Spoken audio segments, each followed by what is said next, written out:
First thing I have to do is to say welcome, everybody. Welcome. I'm going to share something with you with the hope that you will come up with thoughts. Because remember when I was 8 years old and I knew that if people would know people, nobody would be afraid of everybody. And so I began to paint people and draw people. And something bothered me lately, and I thought, it's not enough. Because things are happening in the world right now, and I'm really feeling that art can change everything. Because we all have opinions, and art is done with other people's opinions. And it allows us to see, whether through a camera or sculpture or pencil or paper, but we can share each other's thoughts. And so I'm bothered because my world is having less impact by people than it is by machines. And when you read about how people themselves are changing, it is because the human contact is disappearing. I need to do grocery shopping. I do not go into this place which has a butcher, that place which has vegetables, that bakery which has bread. I order things and I give a monetary tip for the delivery, and I get what they have to give me. And that's what's happening with so many other businesses.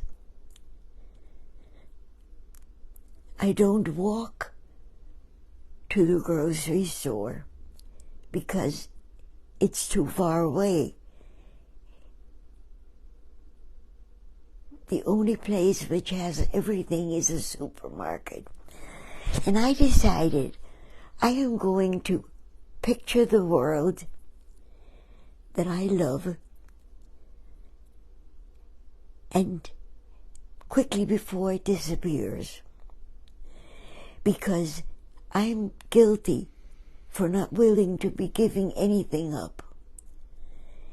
Machines have made life so convenient, and so the joy that I had when I sat down on a city street and people spoke to me, and I painted them, and they talked, and they told me their stories. That was my life up to now. I'm going to get it back. I have a walker. It has 4 wheels and a wonderful area, like a hole into which I can buy things and put things. But I can't take my oils. Oils, which I love, have become something I have to give up. And I have a friend, as a matter of fact, it's my OT, the lady who teaches me how to move my fingers so that they don't atrophy. Because my fingers are 94 years old, and I love them. But if she wouldn't be teaching me how to make them be so that I can hold a brush or a pencil, I wouldn't know. But she does art with pastels. And she does miraculous works. So I went down to Blix, knowing somebody there named Stephanie, who is in my painting. Kenny, could you just show me? Put Stephanie here.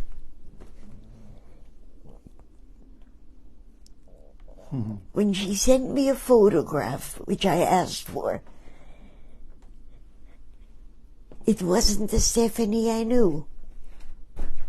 It was a young person who just came from Disneyland.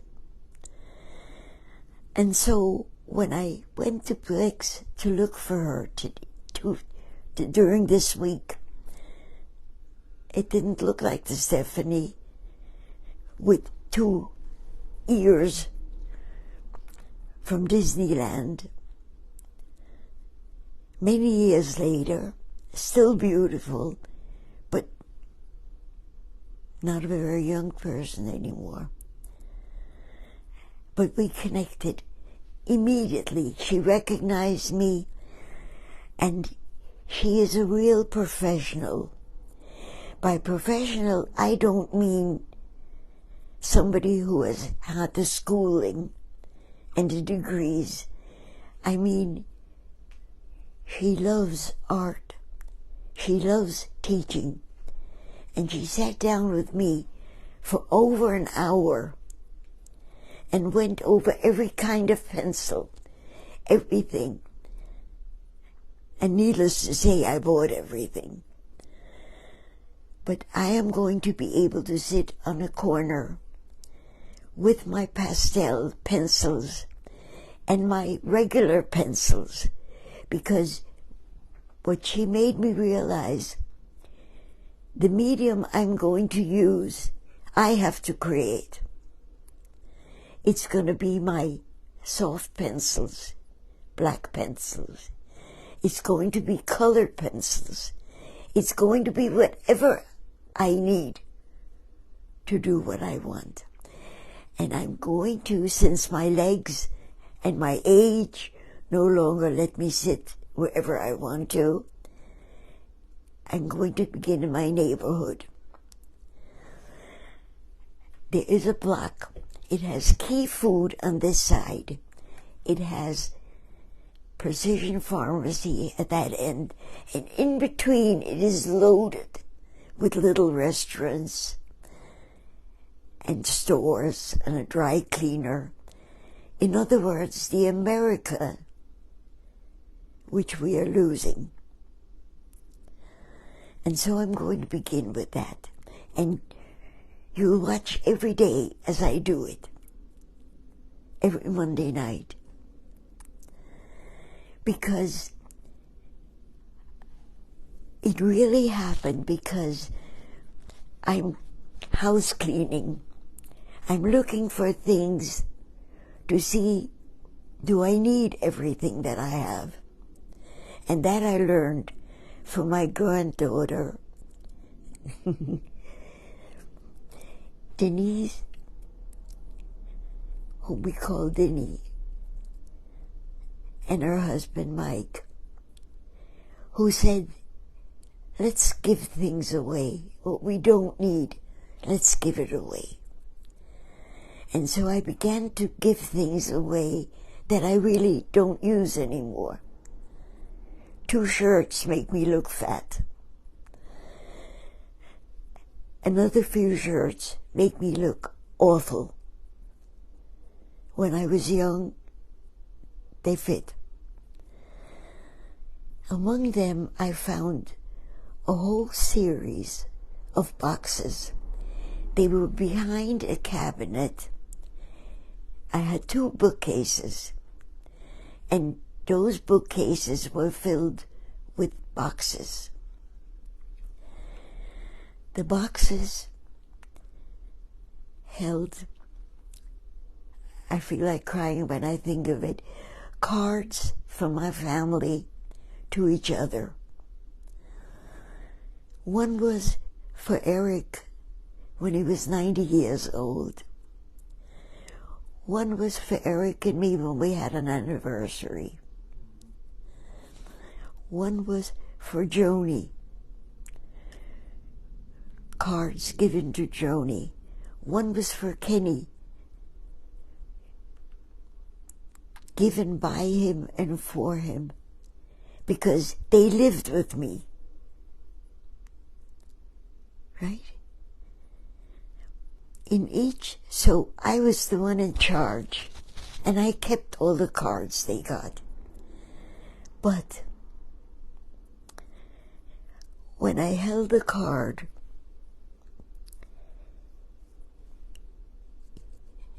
it brought me the person at the age when that person wrote it. And I felt I was holding my past.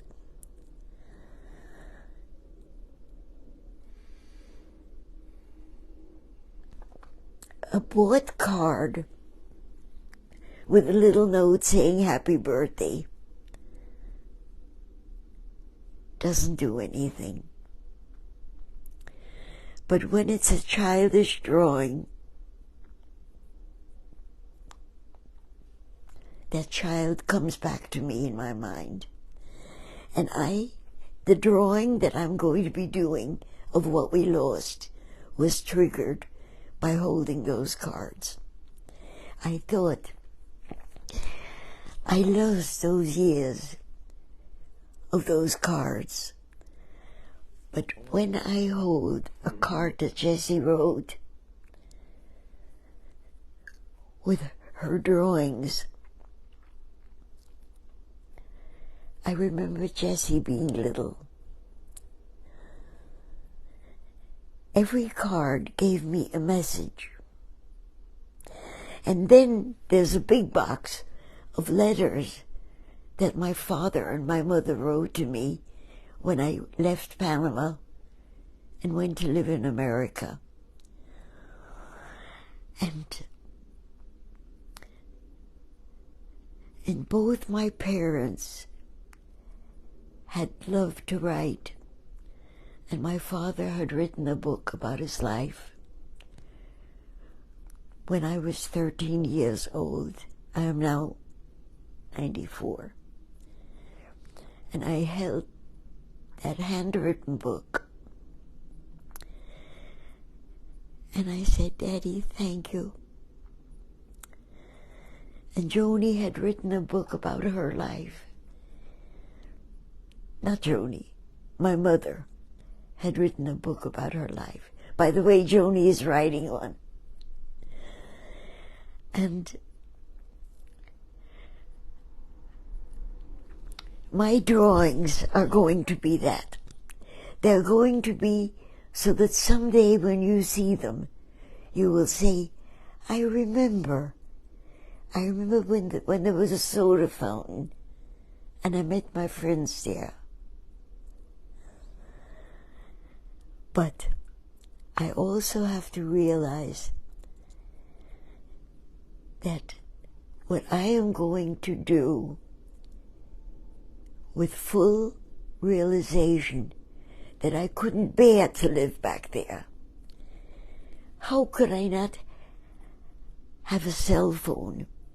How could I not have trains? A cell phone which does captions.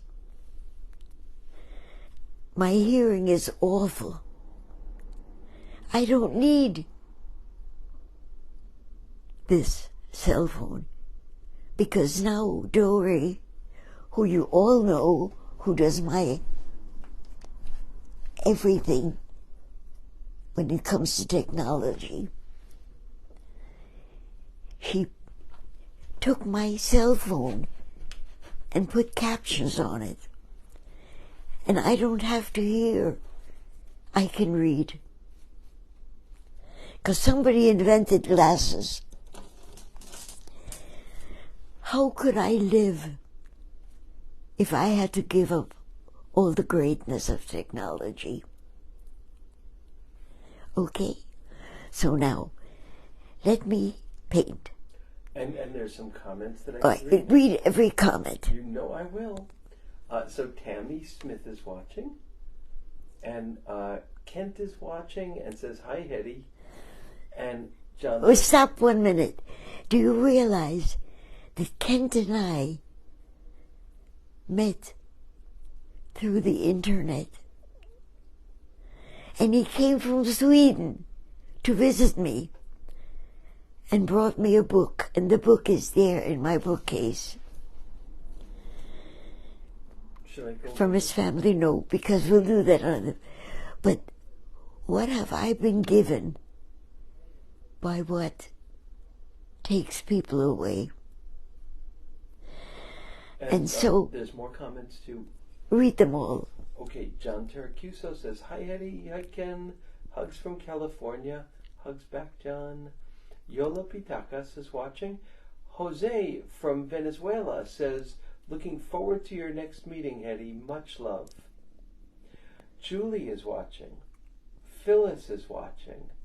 And Phyllis says, "Good evening." And Yola is watching and says, "Hello Hetty, sending hugs, love you."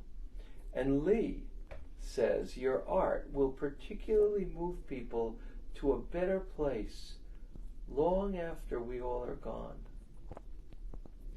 Eileen is watching. Beth Ruland is watching. And Eileen says, "Sorry I'm late to the watching party. Hello dear Kenny and Hetty. Seems like you are speaking about beloved possessions and what to do with them. We can all relate. Sending love." And Eileen says, "Ooh, a book from Joni too. Precious." And Marcia says, "I'm so looking forward to seeing your pastel drawings. I know they'll be wonderful." And Tammy sends a heart, a big heart. And Marcia says, "I can't wait to see your future sketching. So exciting, Hetty." That's Marcia Goldstein Graber said that. And Marcia Bard Isman said, "I'm so looking forward to seeing your pastel drawings. I know they'll be wonderful." And Greg is watching. Hi, Greg, who's going to be in here. That'll be the family. I'll talk about that. Let's see what the time is.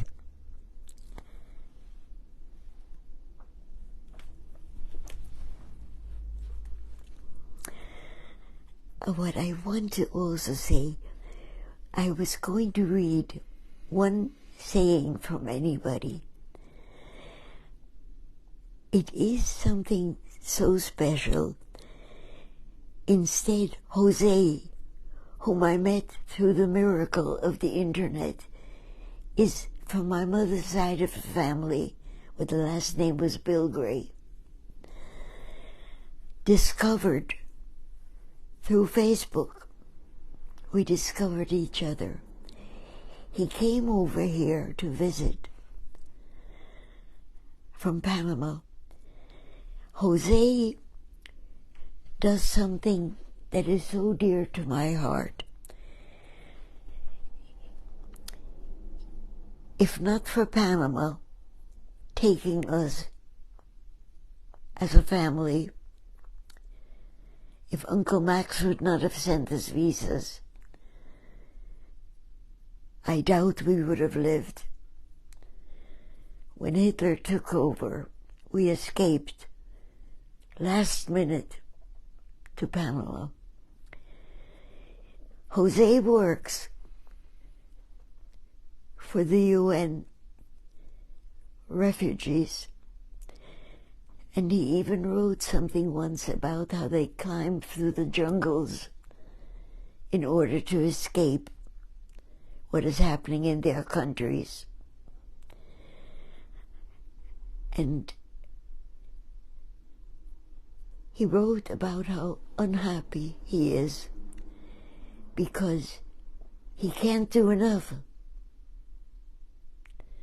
He can't help enough people. And I wrote back to him about how sad I feel about the people waiting on our borders to come into America. And even though they are described as evil and helpless, taking from America what Americans cannot give. He said, I go through that here too. Nobody wants immigrants. And I feel so helpless. And he wrote back something that is so beautiful that I would like to read it as his, of how he sees himself. Kenny, I have it in the cell phone.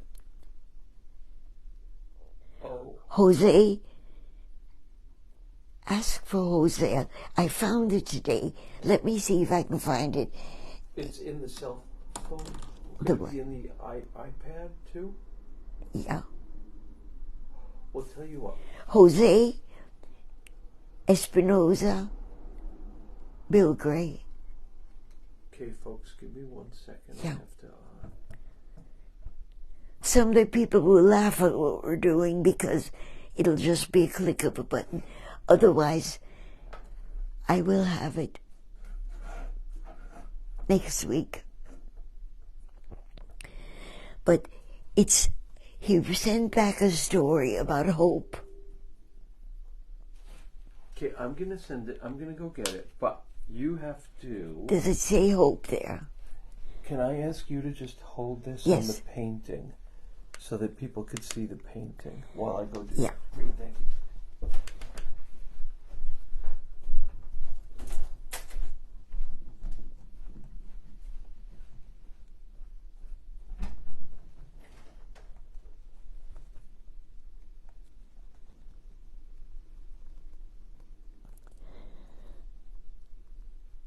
Someday it'll be a print, a painting. So, because cell phones have not yet learned how to let Hetty do this correctly.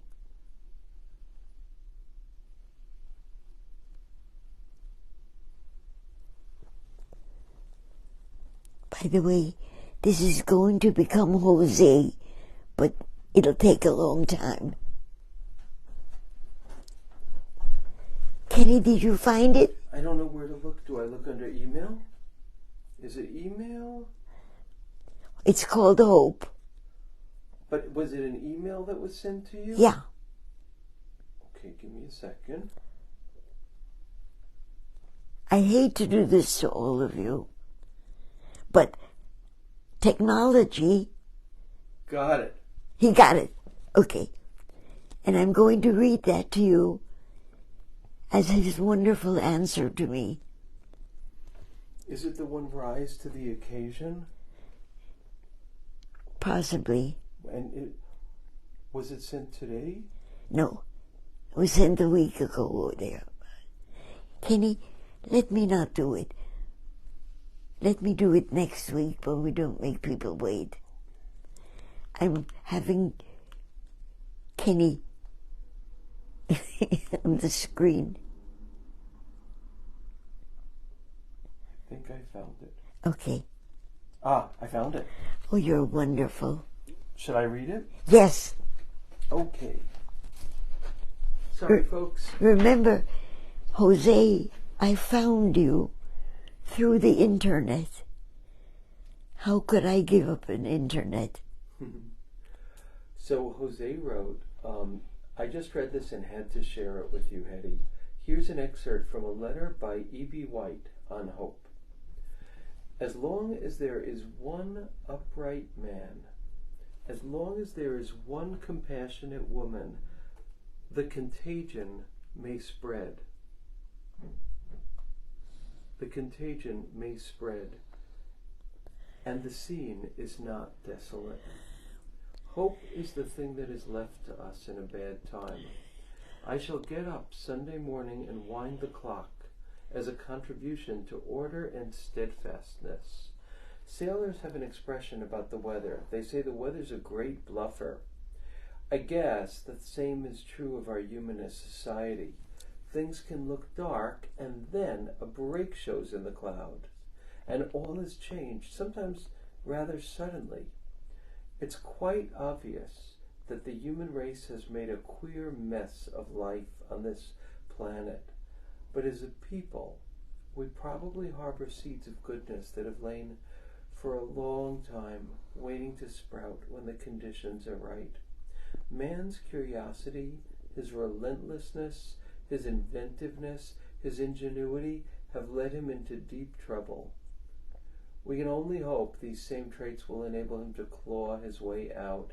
Hang on to your hat, hang on to your hope, and wind the clock, for tomorrow is another day.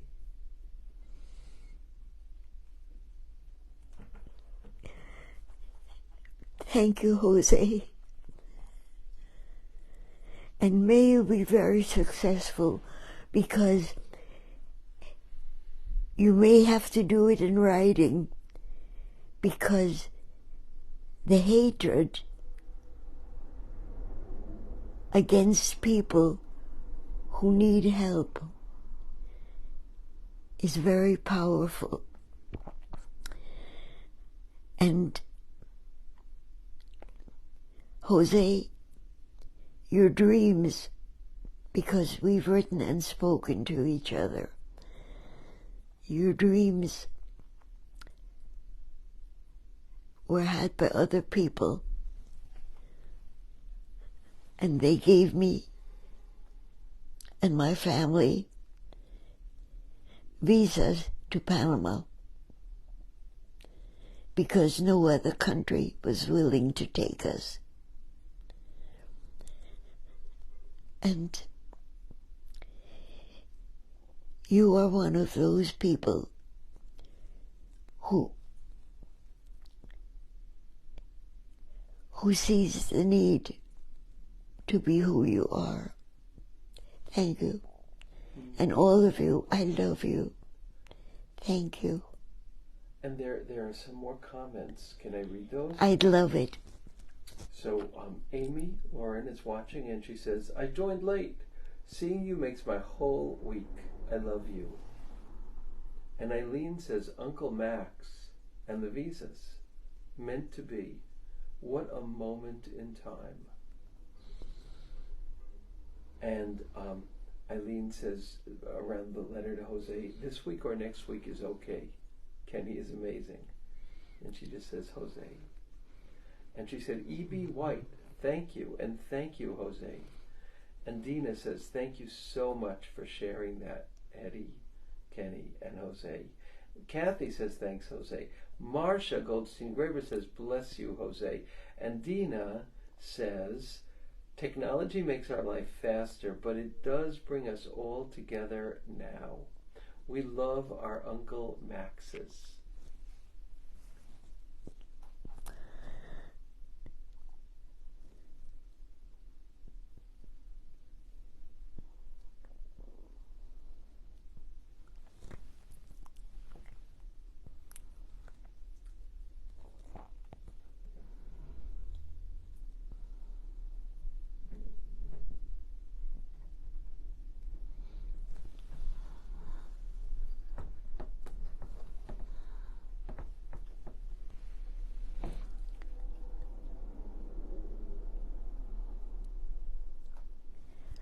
Goodbye, everybody.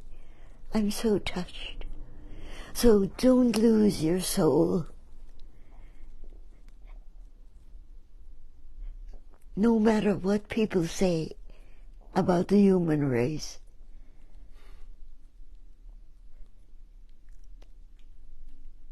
I love you all. And Marcia says, sending you a big hug, Eddie, and Tammy says, that smile. And above all, thank you, Kenny, because without you I couldn't do it. Thank you, Mom.